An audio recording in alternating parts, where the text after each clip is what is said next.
Bismillahirrahmanirrahim. Alhamdulillahirabbil alamin wassalatu wassalamu ala asyrafil anbiya'i wal mursalin wa ala alihi wa sahbihi ajma'in. Subhanaka la ilma lana illa ma 'allamtana innaka antal alimul hakim. Rabbi shrah li sadri wa yassir li amri wahlul 'uqdatam min lisani yafqahu qawli. Amma ba'd. Alhamdulillah ala nikmatil Islam, alhamdulillah ala nikmatil iman, wa kafa biha min ni'mah. Alhamdulillah, segala puji bagi Allah Subhanahu wa ta'ala yang mengumpulkan kita, mendudukkan kita, menjadikan kita hamba-hamba yang dapat jatah-jatah kebaikan, yang dapat porsi-porsi untuk melakukan amal soleh, yang dapat segala hal yang menunjang perkara-perkara yang memperbaiki kehidupan akhirat kita, yang memperbaiki kehidupan kita setelah kematian, yang memperbaiki persiapan-persiapan kita menuju hari kiamat nanti, yang menjadi perkara-perkara yang pasti,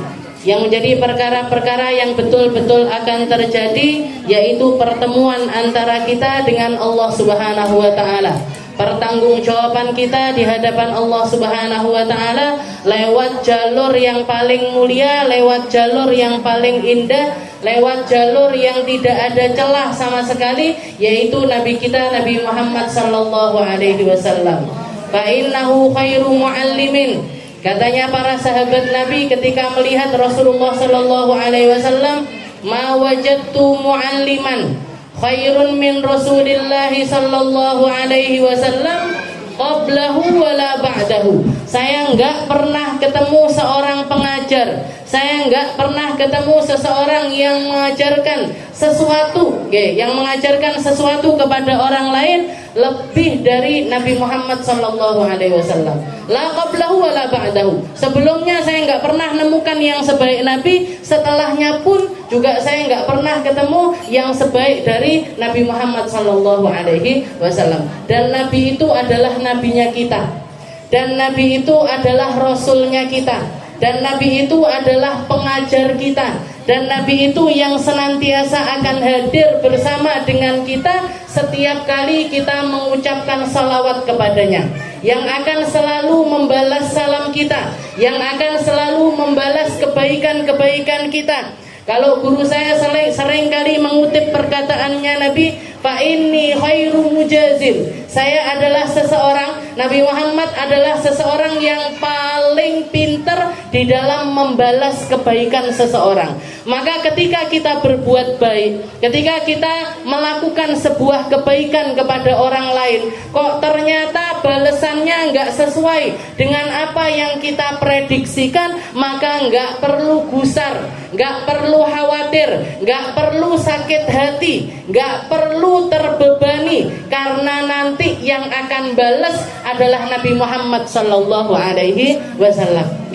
Nabi sebaik-baiknya Nabi, ngajarin anak kecil bisa, ngajarin remaja bisa, ngajarin orang tua bisa, ngajarin kaum perempuan bisa. Dan kalau kita lihat umatnya Nabi Muhammad sallallahu alaihi wasallam semenjak zamannya Nabi pun nggih enten sing aneh-aneh. Nggih, jangan dikira umatnya Nabi itu yang sezaman, para sahabatnya Nabi itu semua lurus-lurus, boten. Nggih, enggak semuanya seperti Sayyidina Abu Bakar, enggak semuanya seperti Sayyidina Umar, enggak semuanya seperti Sayyidina Ali ataupun juga Sayyidina Utsman. Perempuannya pun enggak semuanya seperti Fatimahuz Zahra, enggak semuanya seperti Sayyidah Khadijah, enggak semuanya seperti Sayyidah Aisyah, macem-macem. Bahkan ada seorang perempuan yang terkenal dengan tajamnya lisannya, tiap ngomong nyelekit, tiap ngomong nyelekit, lek ndak ngelokne wong, nyelatu wong, ngomongin orang. Nggih, pokoknya penggaweane lisannya itu jelek sekali. Sampai para sahabat atau orang Madinah itu kenal langsung. Oh, wong iki nggih. Wong wedok iki lek wis hadir di satu tempat, kalau sudah dia ada di dalam satu kaum, wis ndak usah katek keluar-keluar radio, wis mesti nyebar. Nggih. Ada rahasia kena masuk ke telinganya dia, yang masuk kentang, keluar jadi kentang crispy, dibumboni karo balado. Jadi datang ke dia pisang nggih keluar kolak wis dadine. Enak to ya, ndak usah diolah, wis diolah-olah karepe dhewe. Jadi ada perempuan yang luar biasa, lisannya itu luar biasa lecek nggih, gampang. Lecek banget nggih, ember sekali. Maka dikatakan ketika perempuan itu datang, ketika suatu hari Rasulullah SAW lagi makan-makan di pinggir jalan. Rasulullah itu biasa makan-makan di pinggir jalan sama para sahabat-sahabat yang lainnya. Yo enggak di pinggir jalan banget nggih mboten. Tapi tempat yang nyaman untuk makan di bawah pohon. Tahu-tahu perempuan ini tadi lewat. Para sahabat wes gelenik-gelenik. Bae kuwi. Bae sing kae, nggih, perempuan paling tajam lisannya di negeri Madinah datang menghampiri kita. Semua sahabat yang laki-laki wis heboh semuanya. Nggih. Maka dikatakan waktu itu Rasulullah lagi makan, nggih. Pakai tangannya beliau, pakai tangan mulianya beliau, lagi nyuapkan makanan satu suapan demi suapan yang lainnya. Maka dikatakan perempuan ini datang deketin rombongannya atau kelompok makannya Rasulullah SAW. Setelah itu mengatakan kepada Nabi Muhammad, ya Muhammad, a'tinit ta'am. Wahai Muhammad, kasih saya makan. Katanya Rasul, ya ini wes tak kei roti sak lawe nya makmen. Katanya perempuan tersebut, moh, saya mau makanan yang sekarang engkau punya di dalam mulut. Saya mau makan nggak dari piring, nggak dari tangan, tapi bekas makan yang ada di dalam mulutmu itu keluarkan sekarang tak emploke. Karena para sahabat masih iki wong lek gali ladap kok nemen-men, ini orang kalau nggak tahu diri kok parah sekali, tapi dituruti sama Nabi, dituruti sama Nabi, dilepeh yang ada di dalam mulutnya Rasulullah SAW, diletakkan di atas tangannya beliau, ditaruh di atas tangan perempuan tersebut, langsung dimplok. Sejak saat itu perempuan ini berubah 180 derajat, dari perempuan paling tajam lisannya jadi perempuan paling pemalu, paling delik, paling anti sama ngomongin orang. Barokahnya ludahnya Nabi Muhammad sallallahu alaihi wasallam. Barokah dari apa yang keluar, apa yang nyambung dengan jasadnya Nabi Muhammad sallallahu alaihi wasallam. Jadi unik-unik sahabatnya Nabi. Ada juga seorang laki-laki namanya Khawat. Jadi laki-laki ini orang muslim, seorang muslim barusan masuk Islam dia, dan di dalam diri laki-laki ini ada jiwa-jiwa keperempuanan. Jadi letoy. Wong saiki gampangnya melambai.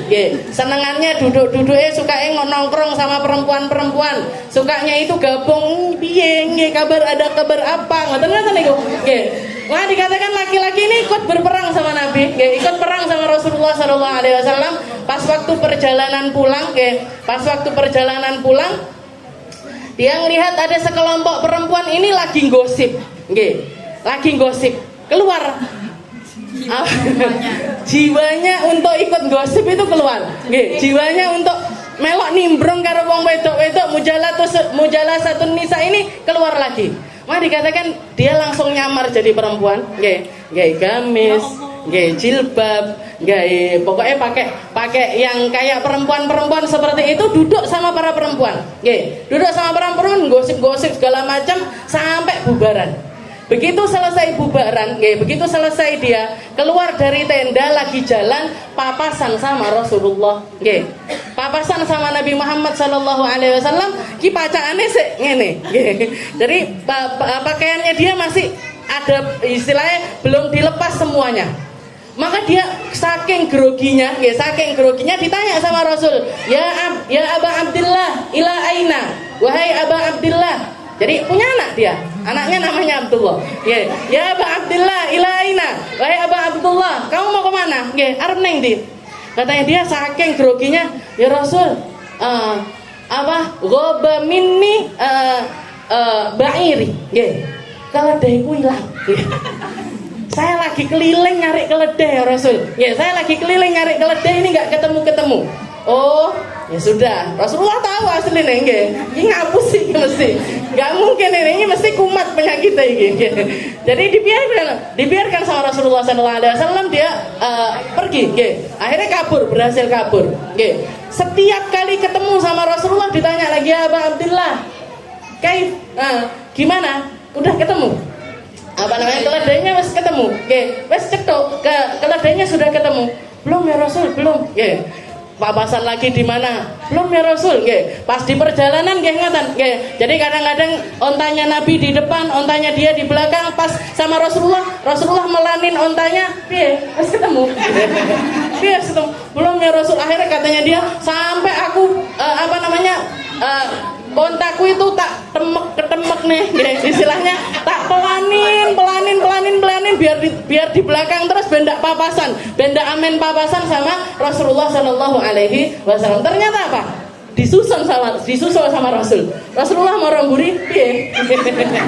Terus ketemu, sudah ketemu, belum ya Rasul, sampai nyampe Madinah. Sampai nyampe ke negeri Madinah, dikatakan ketika laki-laki ini tadi mau sholat tinguk aneh Kanjeng Nabi napa mboten nggih, aneh apa ndak, engko lek aku enek mesti aku ditekokin nah nggih. Katanya jadi sembunyi-sembunyi dia, nggih, sembunyi-sembunyi wudu nggih, dilalah bar malih ada Rasulullah. Gimana? Terus ketemu sama orang. Belum ya Rasul. Terus pokoknya malu sampai beberapa hari itu setiap ketemu sama Rasulullah ditanyain kayak gitu. Sampai pernah dikatakan sampai saya itu saking takutnya ditanyain, saya akan masuk masjid. Jadi setiap kali mau masuk masjid saya nyari waktu lek ndak dhisik dhewe yo keri dhewe pisan. Nggih. Jadi kalau ndak pertama kali, kalau gitu terakhir sekalian biar ndak ketemu sama Rasul. Dikatakan malam itu dia pengen sholat, tengah malam jam 2 malam pergi ke masjidnya Nabi, didelok paling jam segini paling belum ada orang. Akhirnya dia celingak-celinguk di depan pintu, ndak ada. Wes arep mlebu mengo Rasulullah di belakang. Beberapa istilahnya mungkin 2 meter apa. Waduh. Langsung dia masuk sholat di tempatnya, sholat di dekatnya pintu, langsung sholat, Jadi langsung buat, Begitu dia sholat, saya takbirnya dan Rasulullah masuk, berdiri di sampingnya laki-laki tersebut, di sampingnya si Khawwat ini tadi, ya Aba Abdillah, sholli ma syi'ta, wa tawwil ma syi'ta, fa inni muntadirun guna, katanya Rasul. Wahai Abu Abdullah, sholat atau sak dawa-dawamu, sholat atau kadek surat paling panjang sekalipun tak enten. Saya tunggu kamu di sini sampai selesai. Akhirnya dicepetin sama dia, salam tutu ya Rasul, tobat ya Rasul, saya tobat ya Rasul. Ndak neh linggo-linggo karo wong wedok-wedok, ndak ya Rasul, kapok saya nggih. Jadi katanya si Abu Abdillah ini mengatakan, ma dorobani wala godobani. Rasulullah enggak marah sama sekali, enggak nesu sama sekali, enggak ngungkit tentang hal itu sama sekali. Cuman saya aja yang kesindir. Cuman saya aja yang kesindir. Cuman yang saya lihat dari wajah Nabi waktu itu, beliau senyum sangat lebar sekali. Itu yang ngobati penyakit saya. Dan di riwayat yang lain dikatakan waktu itu setelah sholat Rasulullah megang dadanya laki-laki tersebut, setelah itu hilang semua rasa-rasa atau kebiasaan-kebiasaannya dia. Yang senengannya lingguh-lingguh sama perempuan itu hilang semuanya sejak saat itu. Jadi nggak pakai marah-marah, nggak pakai dipukul-pukul, nggak pakai diomongin apa-apa, apa dilingguhne tak nasihati saja, enggak. Cuman ngono tok nggih. Diikuti alurnya sama Nabi sampai kapan iki?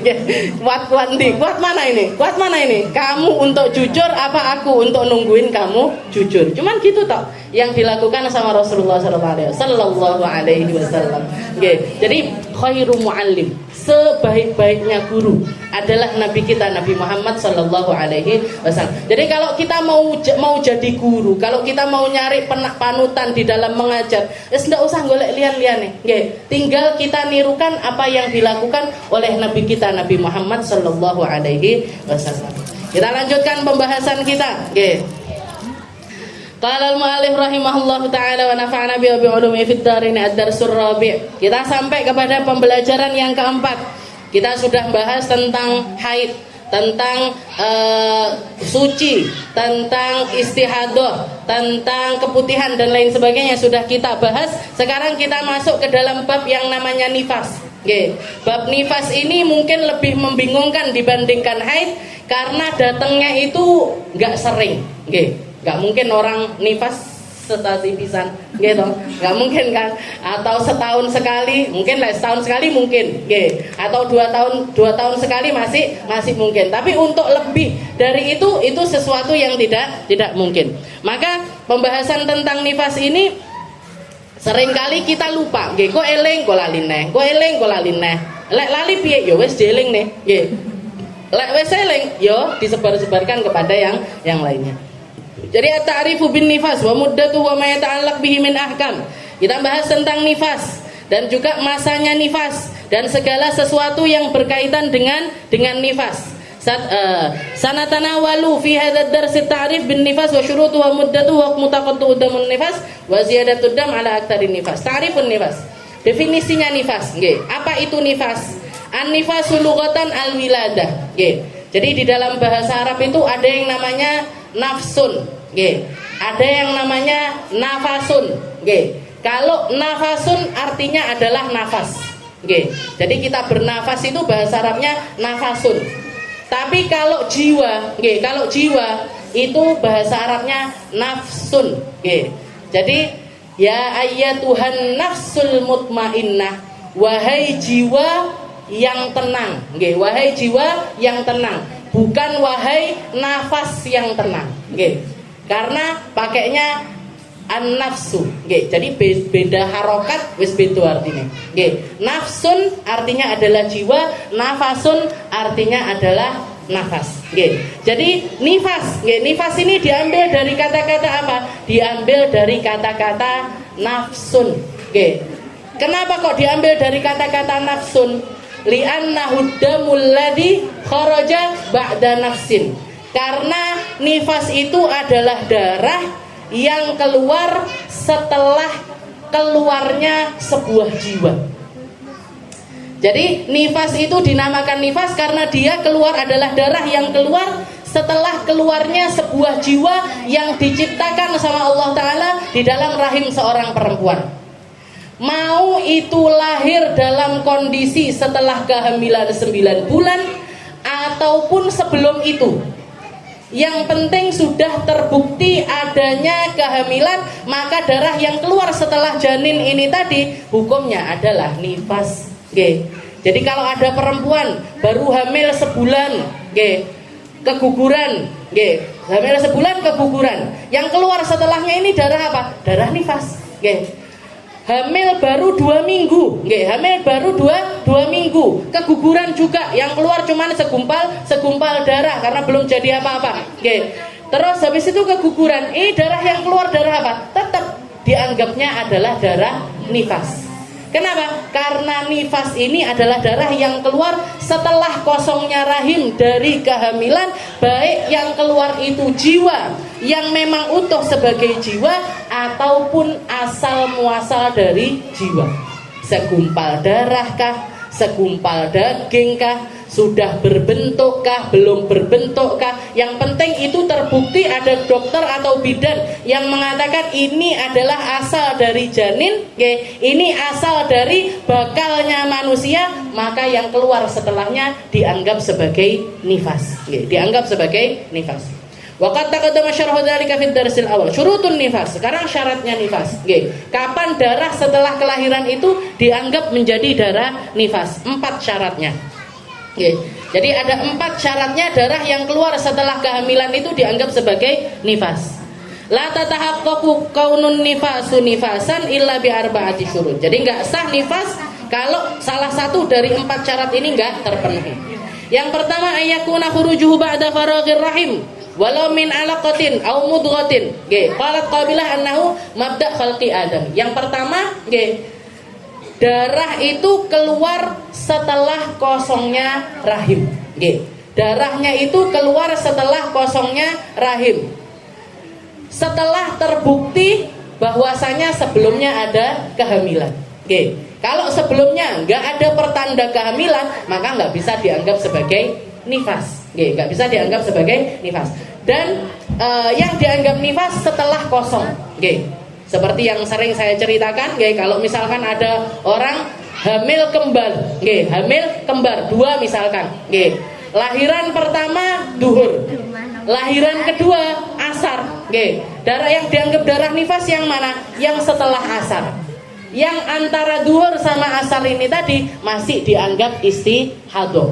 Kalau bisa jadi istihadah, bila bisa jadi haid.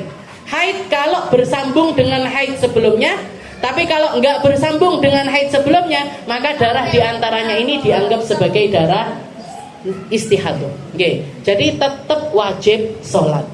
Lek kadung ndak sholat piye? Nggih. Kalau terlanjur ndak sholat gimana? Dikodok. Dikodok nanti setelah selesainya nifas. Kalau ingetnya baru sekarang gimana? Ya dikodok sekarang. Nggih. Lali. Lahirannya sudah 10 tahun yang lalu. Lahirannya sudah 15 tahun yang lalu. Kayak aku lahiran piye sing tak tinggal salate salat opo ae nggih. Wis dikongkon salat karo bojone, wis kelaran koyo ngene dadak kon salat. Nah, ngomel-ngomel dhewe nggih. Ya sudah, sekarang dikodok. Nggih, dikodoki salat-salat tersebut. Jadi itu yang pertama. Syaratnya setelah kosongnya rahim. Syarat yang kedua, ayakuna qabla inqidai 15 yauman min faraghir rahim. Syarat kedua, darah nifas itu keluar sebelum 15 hari dari kelahiran. Oke. Jadi darah nifas itu harus keluar sebelum 15 hari dari kelahiran. Saya kasih contoh. Jadi misalkan ada perempuan lahiran, oke. Perempuan lahiran, bayinya sudah keluar. Begitu bayinya keluar, langsung mandek darahnya. Gak keluar apa-apa sama sekali. Gak keluar darah sama sekali. Baru setelah 7 hari kemudian keluar darah. Jadi habis lahiran 7 hari suci. 7 hari bersih. Baru hari ke-8 keluar darah. Darah apa ini hari ke-8 ini tadi? Darah nifas. Dianggap sebagai darah nifas. Kenapa? Karena keluarnya sebelum 15 hari dari masa kelahiran.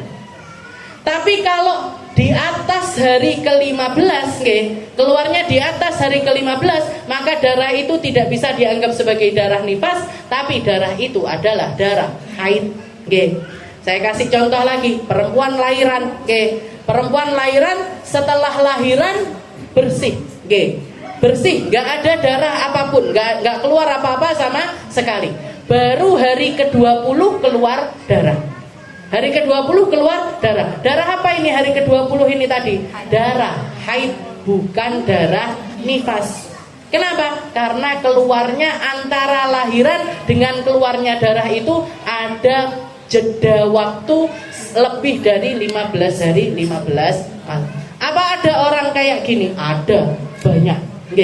Ada beberapa yang nanya sama saya, Ustazah, saya habis lahiran itu bersih, hari ke-30 baru haid, hari ke-30 baru keluar darah. Dan terus jenengan pripun selama 30 hari ini tadi? Ya ndak sholat saya, tak kira saya nifas. Loh, nifas ini kalau keluar darah, kalau ndak keluar darah ya ndak nifas. Terus gimana ini 30 hari? Yun jenengan kodok. Yang jenengan kodok karena 30 hari itu tadi semuanya adalah suci. Jadi tetap sama patokannya. Kalau ada darah, kalau ndak setelah lahiran namanya adalah haid. Kalau setelah lahiran namanya adalah nifas. Tapi nifas ini juga dengan syarat-syaratnya nifas. Tapi setelah hari ke-30 itu saya keluar darahnya selama 30 hari.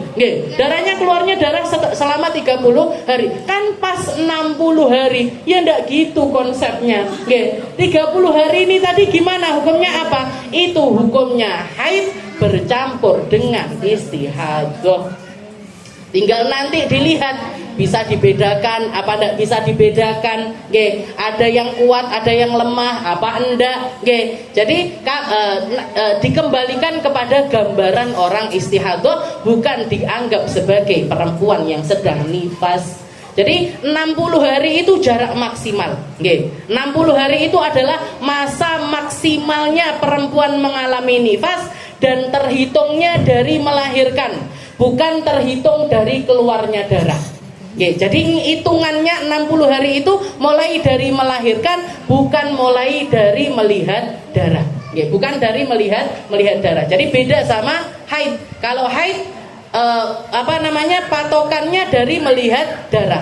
Tapi kalau nifas patokan awalnya dari melahirkan. Oke, dari kosongnya rahim. Di situ masuk hitungan maksimalnya adalah 40 hari, minimalnya adalah sebentar, biasanya antara 40 harian. Oke, rata-rata perempuan nifas selama 40 hari, tapi bisa sampai 60 hari itu secara hitungan. Oke, itu secara hitungan. Jadi syarat keduanya adalah ayyakuna qabla inqidai 15 yauman min faraghir rahim. Darah nifas ini bisa keluar, bisa dianggap nifas kalau antara lahiran dengan keluarnya darah ini tidak ada jarak lebih dari 15 hari 15 malam. Kalau lebih dari 15 hari 15 malam, darah itu dianggap sebagai haid. Itu syarat kedua. Syarat yang ketiga, alla yatakhallal baina damain nifasil awal wa tsani aqallut tuhur wa huwa 15 yauman. Antara darah pertama, kalau misalkan ada perempuan nifas, darah, jadi lahiran, darah suci, darah suci, darah suci, darah suci. Ini bisanya dianggap nifas, semua darah ini bisanya dianggap nifas kalau suci antara dua darah itu enggak lebih dari 15 hari 15 malam. Tapi kalau lebih dari 15 hari 15 malam, yang sebelumnya adalah nifas, yang setelahnya adalah haid. Yang sebelumnya nifas, yang setelahnya adalah haid. Saya kasih contoh, bendak bingung. Jadi kalau misalkan perempuan lahiran, ada seorang perempuan lahiran. Setelah lahiran keluar darah, keluar darah. Berapa hari? 5 hari. Keluar darah 5 hari. Habis itu suci, suci sampai 20 hari. Sucinya 20 hari. Keluar darah lagi 5 hari. Keluar darah lagi 5 hari. Jadi 5 hari darah, 20 hari suci, 5 hari lagi darah. Gimana ini hukumnya? Gimana kita menghukumnya? Yang 5 hari pertama setelah lahiran itu dianggap nifas, sucinya suci, sucinya dianggap sebagai suci, 5 harinya adalah haid. 5 harinya adalah haid. Jadi kayak gitu menghukuminya. Tapi kalau kurang dari 15 hari 15 malam, maka masih dianggap sebagai darah nifas. Contoh lagi, perempuan lahiran, keluar darah 5 hari, suci 5 hari. Darah lagi 5 hari, suci lagi 5 hari. Darah lagi 5 hari, suci lagi 5 hari. Sampai 60 hari. Sampai 60 hari. 5 darah, 5 suci, 5 darah, 5 suci, terus sampai 60 hari. Gimana ini? Berapa hari dia nifasnya? 60 hari. 60 hari itu semuanya dianggap sebagai nifas. Kenapa? Karena jarak antara darah pertama dengan darah kedua dan selanjutnya kurang dari 15 hari 15 malam. 5 hari nifas semuanya. Jadi mulai dari lahiran sampai hari ke-60, mau itu darahnya ataupun sucinya semuanya dihukumi sebagai nifas.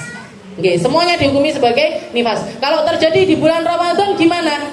Kalau terjadi di bulan Ramadan gimana? Pas 5 hari suci itu tadi sholat apa enggak? Sholat. Puasa, tapi tetap wajib dikodok nanti puasanya. Karena masih berada di masa nifas. Karena masih berada di masa nifas. Jadi seperti itu menghukumnya. Kalau di masa 60 hari, kalau di masa 60 hari, kalau jeda antara darah pertama dengan darah kedua kurang dari 15 hari 15 malam, maka semuanya masih dianggap sebagai nifas. Mau itu darahnya, mau itu sucinya, semuanya dianggap nifas. Tapi kalau jarak antara darah pertama dengan darah kedua lebih dari 15 hari, maka darah pertama adalah nifas, darah kedua dianggap sebagai haid. Dianggapnya bukan istihadah, tapi dianggapnya haid. Dianggapnya sebagai haid. Jelas. Tak kasih contoh satu lagi. Perempuan lahiran. Oke, ada perempuan lahiran. Keluar darah selama 10 hari. Oke, keluar darah selama 10 hari. Habis itu suci 10 hari. Oke, suci 10 hari. Habis itu keluar darah lagi 10 hari. Habis itu suci 20 hari. Terus habis itu darah lagi 5 hari. Lahiran 10 hari darah, 10 hari suci, 10 hari darah, 20 hari suci, 5 hari darah. Oke, berapa totalnya? 65 hari. Gitu, 65 hari. Gimana kita menghukuminya? Yang darah pertama 10 hari nifas. Suci diantaranya juga nifas. Darah yang kedua juga nifas. Oke. 20 harinya suci, 5 harinya haid. 5 harinya adalah haid. Kenapa? Di luar masa 60 hari dan jarak antara darah satu dengan darah yang kedua di atas 15 hari 15 malam. Berarti yang terhitung nifas berapa hari ini? 10 darah, 10 suci, 10 darah. 30 hari ini dianggap sebagai nifas. Oke, 30 hari ini tadi dianggap semuanya sebagai nifas. Jelas? Oke. Nah, itu syarat yang ketiga. Allah yatakhallal baina damain nifasil awal wa tsani aqallut tuhur. Antara darah pertama dengan darah yang kedua tidak boleh ada masa suci di atas 15 hari 15 malam. Kalau di atas 15 hari 15 malam dianggapnya haid, bukan lagi nifas. Ini kan syaratnya nifas. Setelah itu yang terakhir, syarat yang terakhir dari nifas, ayyakuna dzalika fis-sittin. Semua darah itu tadi terjadi di masa 60 hari. Jadi maksimal patokannya adalah 60 hari. Kalau ada orang keluar darah nifas di atas 60 hari, maka itu sudah pasti nifasnya bercampur dengan istihadhah dan atau bercampur dengan haid. Pasti darahnya itu campur antara nifas dan campur antara istihadhah atau bercampur juga dengan haid. Atau bercampur juga dengan haid. Karena nggak mungkin perempuan mengalami masa nifas di atas 60 hari. Di atas 60 hari. Saya kasih contoh. Ada orang lahiran, ada perempuan melahirkan. Setelah melahirkan suci 10 hari. Jadi habis lahiran bersih, tidak ada darah sama sekali. Habis itu dia selama 10 hari. Jadi sucinya itu tadi 10 hari. Setelah keluar darah 10 hari, setelah suci 10 hari ini tadi, keluar darah selama 60 hari. Ya, keluar darah sampai 60 hari, 60 malam, keluar darah terus menerus. Gimana ini kita menghukuminya? Gimana kita menghukum? Apa 60 itu semuanya adalah nifas? Tidak bisa. Nggak bisa. Kapan? Maksimalnya kapan? Hari ke-50.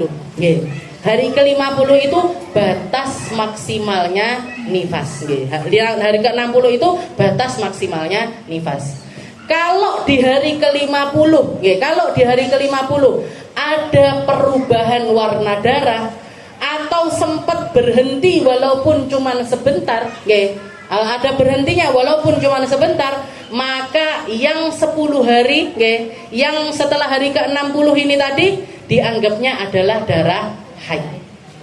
Tapi kalau dari hari ke-10, dari lahiran tadi hari ke-10 sampai hari ke-70, darah selama 60 hari itu tadi warnanya semuanya sama, warnanya semuanya sama, maka perempuan ini adalah perempuan yang mengalami istihadhah di dalam nifas.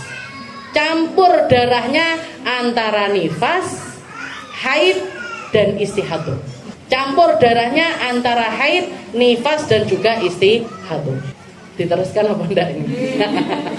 Jadi selama 50 hari itu tadi keluar, jadi ada 3 macam darah di situ. Enggak cuma nifas saja, tapi ada nifasnya, ada haidnya, ada istihadhahnya. Ada nifasnya, ada haidnya, ada istihadahnya. Jadi kalau tidak berubah sama sekali, jadi 60 hari semuanya warnanya hitam, semua warnanya hitam. Gimana ini? Perempuan ini istihadah seperti apa yang dia alami? Istihadah seperti apa yang dia alami? Pertama kita lihat, perempuan ini sudah pernah mengalami nifas sebelumnya apa enggak? Pertama dilihatnya kebiasaan nifasnya dia. Kebiasaan nifasnya dia, anak yang sebelumnya gimana? Oh, anak sebelumnya nifasnya selama 20 hari. Nifasnya selama 20 hari. Berarti perempuan ini karena sudah punya kebiasaan, dia dianggap nifasnya adalah sampai hari ke-20. Setelah hari ke-20, dilihat kebiasaan haidnya dia. Siklus haidnya dia. Oh, kebiasaan haidnya dia 10 hari haid, 20 hari suci. 10 hari haid, 20 hari suci misalkan. Berarti gimana ini kita menghukumnya 60 hari tadi? Yang 10 hari nifas, yang 20 hari suci, yang 10 hari haid. Sisanya adalah istihadah. Sisanya adalah suci. Kenapa? Nifasnya dikembalikan ke kebiasaan nifasnya dia di anak sebelumnya. Haidnya dia dikembalikan ke siklus haidnya dia sebelum dia hamil. Jadi perempuan ini dikembalikan kepada semua kebiasaan, baik nifasnya maupun sucinya maupun juga haidnya. Tapi kalau perempuan ini masih pertama kali haid, pertama kali nifas, kelahiran anak pertama istihadah selama 70 hari, semua darahnya sama. Gimana ini? Dikembalikannya kemana? Dikembalikannya ke aqallun nifas. Nifasnya dia mengambil minimalnya nifas, yaitu sebentar. Sisanya gimana? Sisanya dikembalikan ke kebiasaan haidnya dia. Kalau kebiasaan haidnya 20 hari suci, 10 hari haid, 20 hari suci, 10 hari haid, berarti 60 hari itu digitukan. 10 hari haid, 20 hari suci. 10 hari haid, 20 hari suci. 10 hari haid. Sisanya adalah suci. Seperti itu. Jadi ini perempuan mengalami yang namanya istihadah di dalam nifas. Bukan cuman istihadah, istihadah itu bukan cuman ada di haid saja, tapi di dalam nifas juga ada yang namanya istihadah. Lebih lengkapnya nantilah, dipereteli titik biar jenengan bisa menata. Iki ngene. Yang penting sekarang nifas niku patokannya 4 ini tadi syaratnya. Keluar setelah kosongnya rahim, keluar setelah kosongnya rahim, antara melahirkan dengan keluarnya darah tidak ada jeda lebih dari 15 hari 15 malam. Yang ketiga, antara darah pertama dengan darah kedua juga tidak ada jarak lebih dari 15 hari 15 malam. Dan yang terakhir, semuanya ada di masa 60 hari. Semuanya ada di masa 60 hari, terhitung dari waktu lahiran, bukan terhitung dari keluarnya darah. Wallahu a'lam bishawab.